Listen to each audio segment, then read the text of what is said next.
สวัสดีค่ะ ยินดีต้อนรับทุกท่านเข้าสู่ช่อง DIY and Craft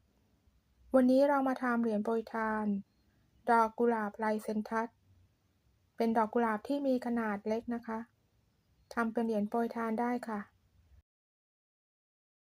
หรือจะนำไปใส่ก้านก็ได้นะคะ จัดช่อดอกกุหลาบก็ได้สวยงามค่ะ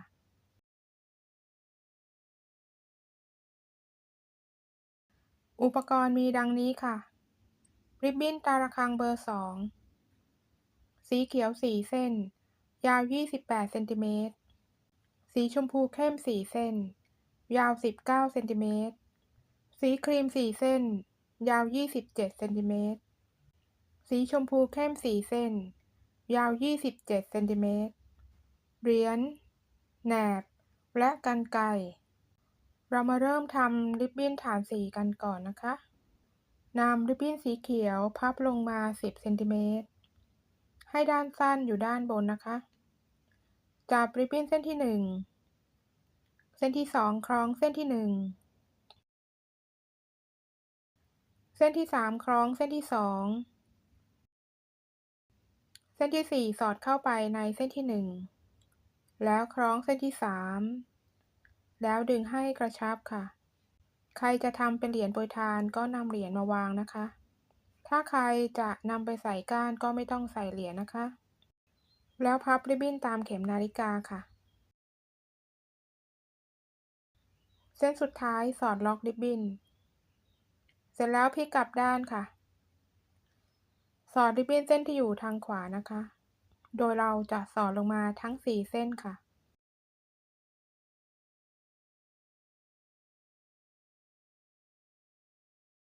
พลิกกลับด้านค่ะ ต่อไปเราจะนำริบบิ้นมาซ้อนกัน 3 เส้นนะคะ เส้นที่ 1 สีชมพูยาว 19 เซนติเมตร เส้นที่ 2 สีชมพูยาว 27 เซนติเมตร เส้นที่ 3 สีครีมยาว 27 เซนติเมตร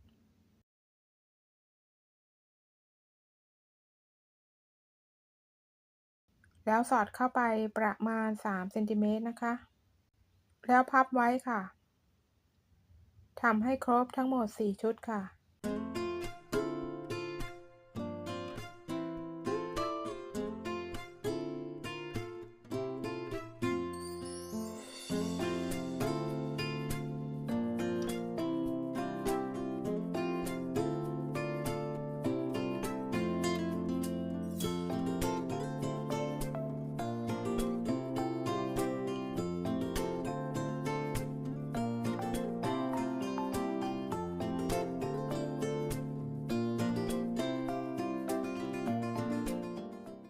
จับริบบิ้นทั้ง 4 ชุดนะคะ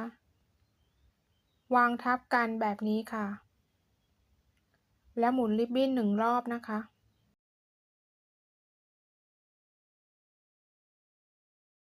ปล่อยริบบิ้นเส้นยาวคือสีชมพูกับสีครีมออกไปนะคะ แล้วจับริบบิ้นสีชมพูเส้นสั้นโค้งมาแบบนี้ค่ะ แล้วสอดลงมานะคะ ดึงให้กระชับ ทำเหมือนเดิมทั้ง 4 ชุดค่ะ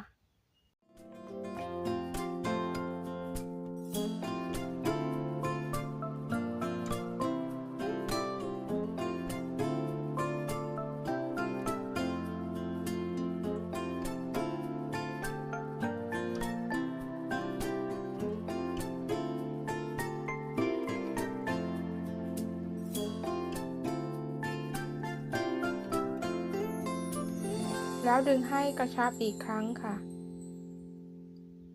จัดให้เกสรอยู่ตรงกลางนะคะ จับริบบิ้นคู่สีชมพูกับสีครีม พับไปด้านหลัง ข้าม1 ช่อง แล้วสอดลงมาค่ะ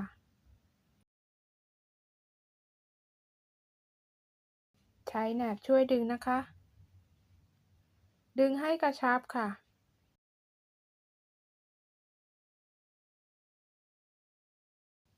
ทำให้ครบทั้งหมด 4 คู่ค่ะ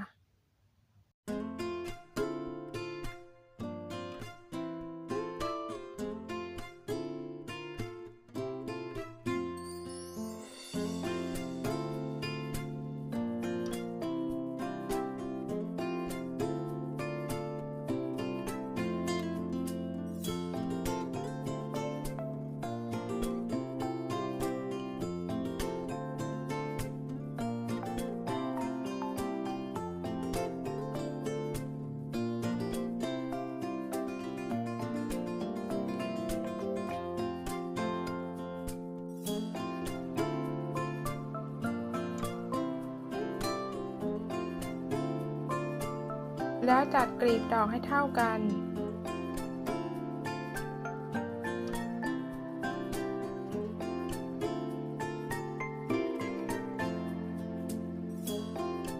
พลิกกลับด้านค่ะตัดปลายริบบิ้นออกค่ะ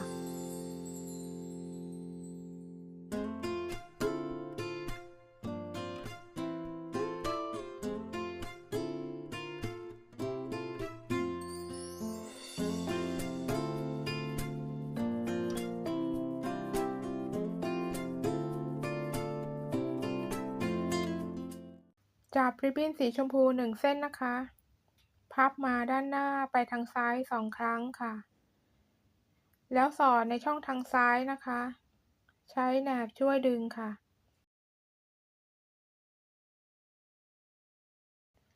จัดกลีบดอกให้ตั้งขึ้นเราจะทำวนไปทางซ้ายนะคะทำเหมือนกันทั้งหมด4เส้นค่ะ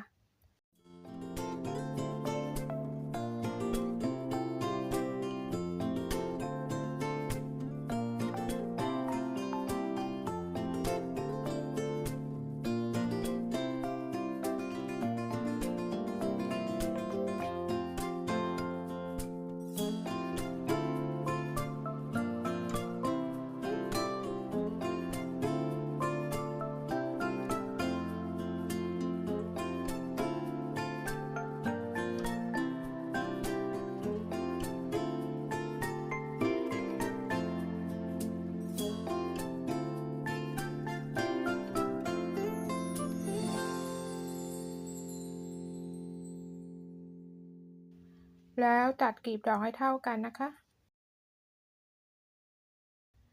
จับริบบิ้นคู่สีชมพูกับสีครีมพับมาด้านหน้าไปทางขวาแล้วพับไปด้านหลัง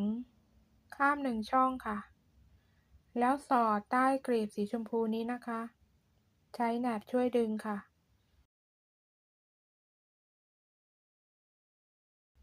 แล้วจับริบบิ้นไปซ้อนด้านหลังกลีบสีชมพูนะคะ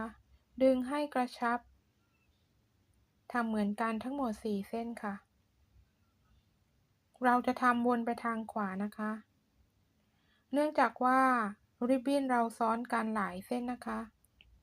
เพื่อให้เกิดความสวยงามค่ะก็เลยทำให้สอดยากนะคะเพื่อนๆต้องใช้แหนบช่วยดึงด้วยนะคะ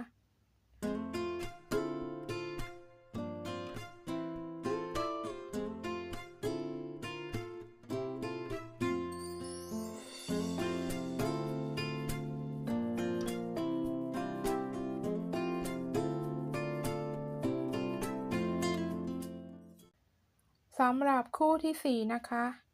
ให้สอดหลังกลีบสีชมพูด้านในนะคะ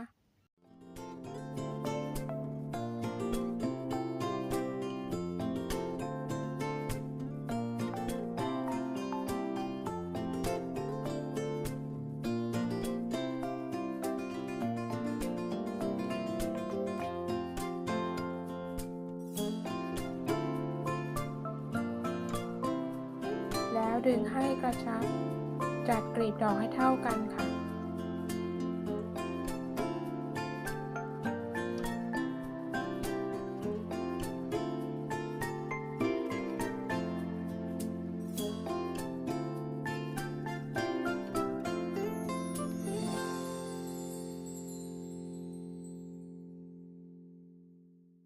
พลิกกลับด้านค่ะเราจะมาทำกลีบเลี้ยงสีเขียวนะคะพับสีเขียวมาด้านหน้าไปทางซ้ายแล้วพับไปด้านหลังสอดลงในช่องทางซ้ายค่ะ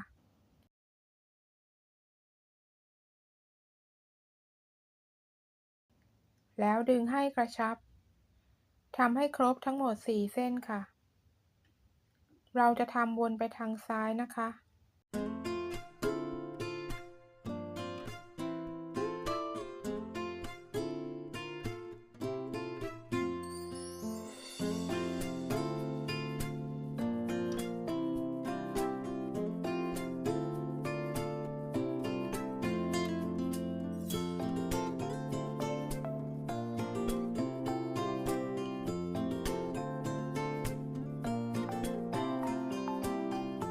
พ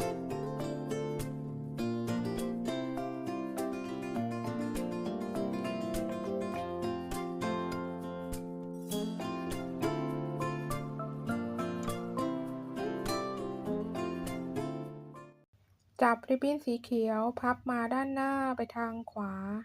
แล้วพับไปด้านหลังสอดลงในช่องทางขวา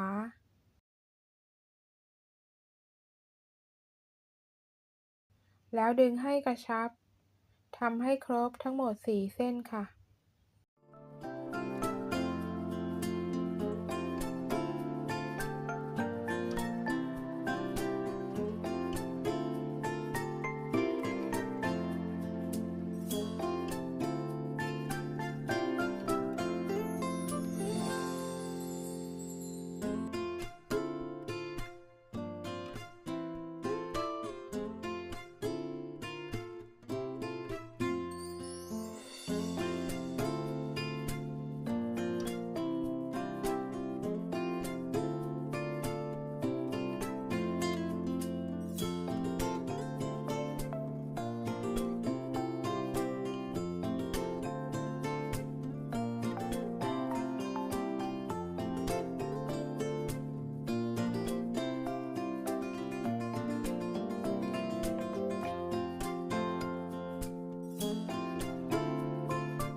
ดึงกลีบเลี้ยงให้เท่ากันนะคะพลิกกลับด้านขึ้นมาดูกลีบดอกกุหลาบที่ด้านบนนะคะในการดึงกลีบเลี้ยงสีเขียวอาจจะทำให้กลีบดอกกุหลาบเคลื่อนได้นะคะเราก็จะมาจัดกันอีกรอบหนึ่งนะคะการดึงกลีบดอกกุหลาบเราจะดึงแค่2เส้นที่อยู่ด้านล่างนี้นะคะเมื่อพอใจแล้วเราก็จะตัดริบบิ้นที่เหลือออกค่ะ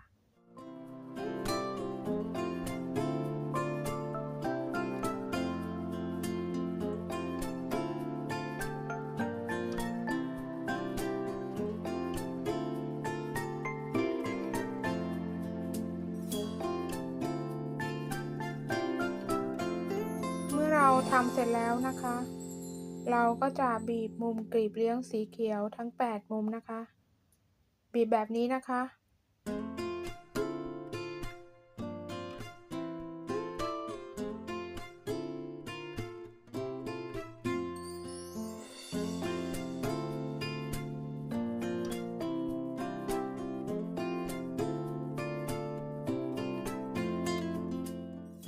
ดอกกุหลาบลายเซนทัสสามารถทำเป็นเหรียญโปรยทานได้ค่ะนำมาใส่ก้านทำเป็นช่อดอกกุหลาบก็ได้นะคะเพื่อนๆลองทำดูนะคะ